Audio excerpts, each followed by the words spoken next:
Okay, everybody, let's breathe together. On the count of 3, I would like you to take a deep inhale. 1, 2, 3. And exhale. 1, 2, 3. Again. Inhale. 1, 2, 3. And exhale. 1, 2, 3. Feels good, right? This chemical that we just inhaled into our lungs and body is called oxygen. It's essential for us and all other animals. But it hasn't always been that way. Have you ever heard of the oxygen catastrophe? Sounds dramatic, right? It happened 3.4 billion years ago.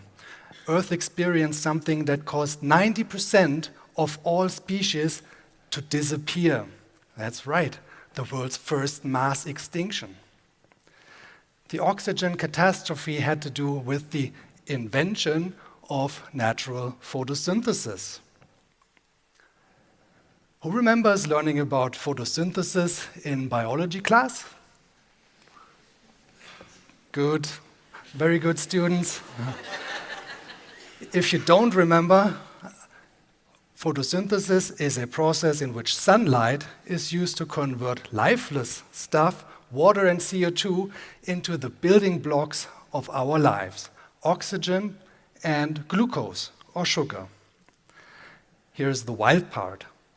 That oxygen, which is essentially just a byproduct of photosynthesis, was a toxic poison to most of the species that existed back then.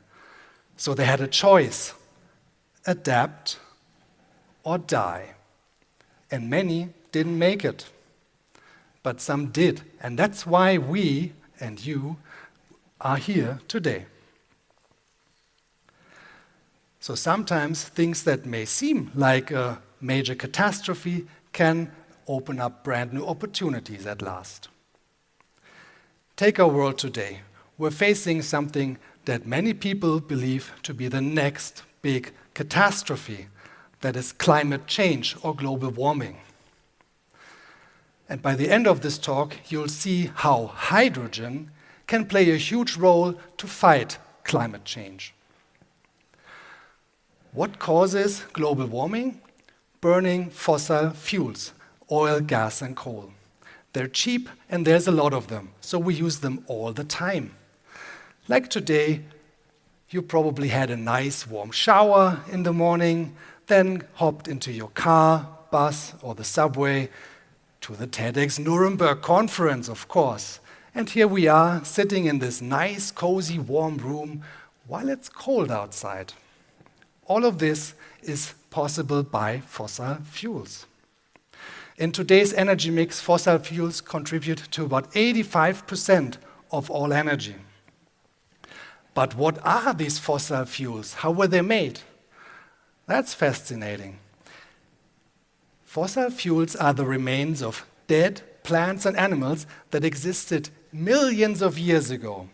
They sucked CO2 out of the atmosphere by photosynthesis, died, and over the ages were transformed into the fossil fuels that we use today. And when we burn those fossil fuels, we re-emit that CO2 back into the atmosphere that was removed in the past. And that adds up to global warming. What's the alternative?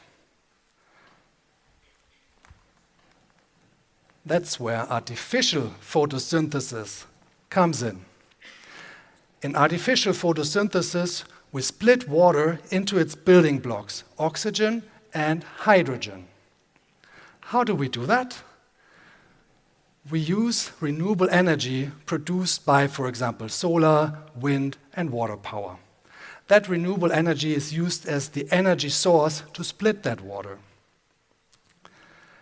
Any idea how much solar energy hits the surface of the Earth every day? It's a tricky question. I don't know. Most people don't know the answer. 15 times more than all humans combined consume in an entire year. So there's plenty of renewable energy. Only problem is, it's not available around the clock and it's not distributed evenly. Hydrogen can help solve these problems. It contains that renewable energy, and we can use it as an energy carrier. And just between me and you, I'm a bit obsessed with hydrogen.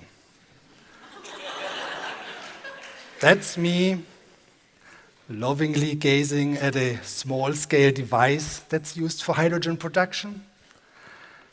I love it. Why? Because hydrogen is incredibly versatile. We can store and transport it and use it for so many things, like generating electricity and heat. We can use it as a sustainable transportation fuel or as a feedstock for the chemical industry. And you know what's the best thing about using hydrogen? The only product that we get when we use it is clean water.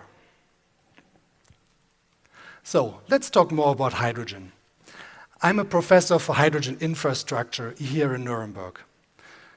I'm known as der Wasserstoff-Prof. In English, thank you. In English, that translates to Professor Hydrogen. And it doesn't rhyme quite as nicely in English as it does in German. So this might be the first time ever that the German expression is actually funnier than the English.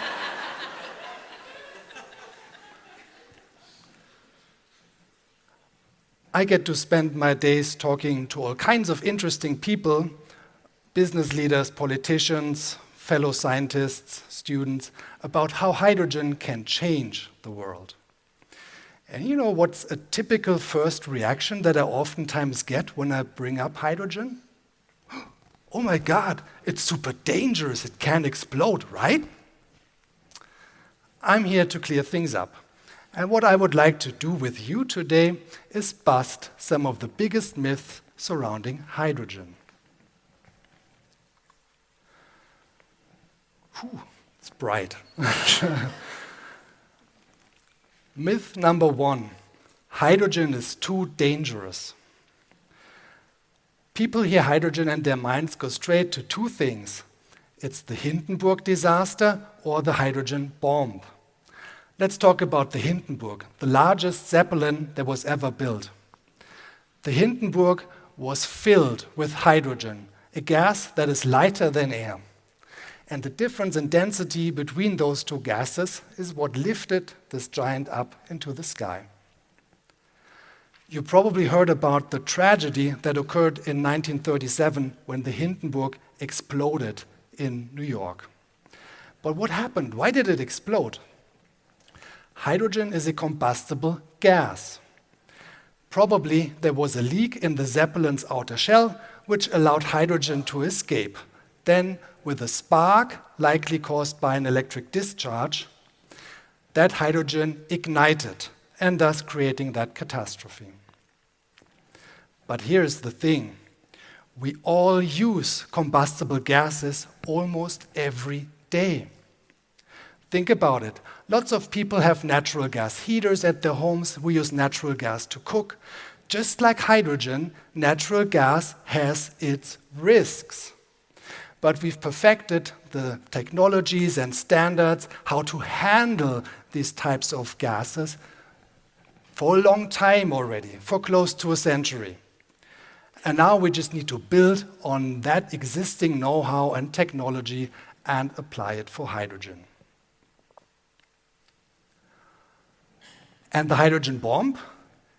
Its destructive power actually comes from nuclear fusion, a process that only happens under extremely high temperatures and pressures, conditions that only happen in nuclear explosions.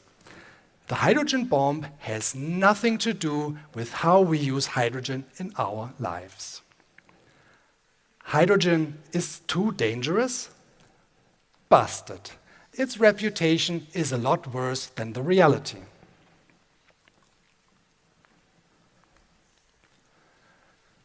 Myth number 2. Hydrogen is and will always be expensive. Think about it this way. When smartphones, solar cells, or computers were first introduced to the market, they were expensive. But the more they got produced, the cheaper they got. Same with hydrogen.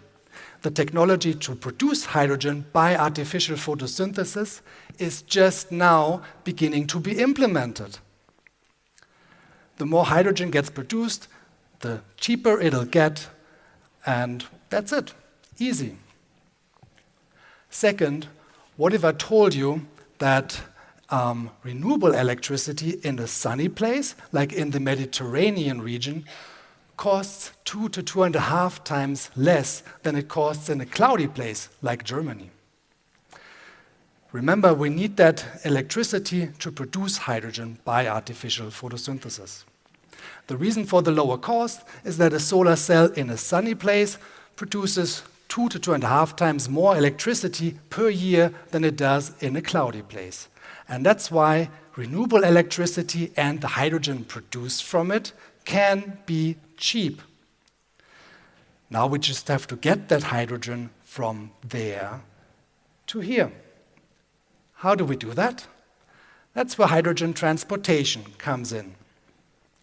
And the infrastructure to transport hydrogen at scale and at low cost, like for example pipelines, is also just now being implemented. Hydrogen is and always will be expensive. Busted. Technological advances, economies of scale, and production at more favorable locations will make it cheap very soon.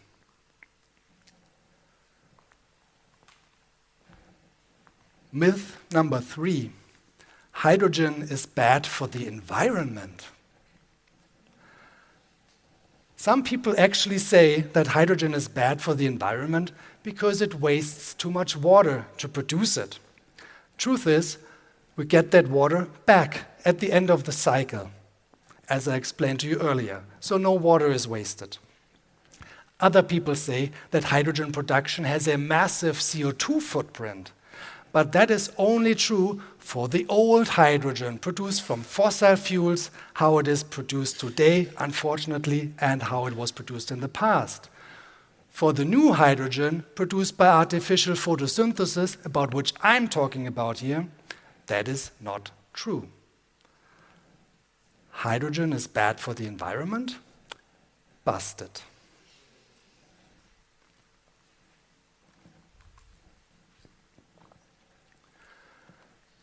We talked about the past, we talked about the present. Now let's look into the future. What if hydrogen becomes the next big thing in our energy system? How will it change our lives?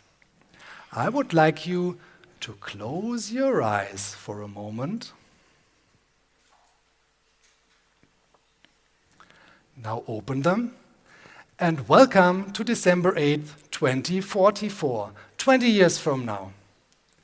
It's winter, so it's cold outside. In the morning, you probably had a nice warm shower. How was that water heated? Not by fossil fuels, but by hydrogen produced in the summer or imported from a sunnier place. Next, your robot brings you your coffee. It's the future. You hop into your self-driving car to, where else? The TEDxNuremberg conference, of course, to listen to the latest talks. In this hydrogen-powered world of 2044, we're still going to enjoy the same comforts as we did in 2024. Warm homes, transportation, global travel, just with a much cleaner and greener energy source. Hydrogen is a key ingredient to solving global challenges like climate change. What I love about being a scientist is also being a dreamer. And when it comes to finding creative solutions for gigantic problems, I like to combine facts with possibilities. A fact is, We need all solutions to transition into a sustainable energy future, like electrification, improving efficiency, and so on. But I also see so much possibilities if we can make and use hydrogen in this new way. So let's dream together. Let's work together. Let's build a better future for ourselves and for the planet.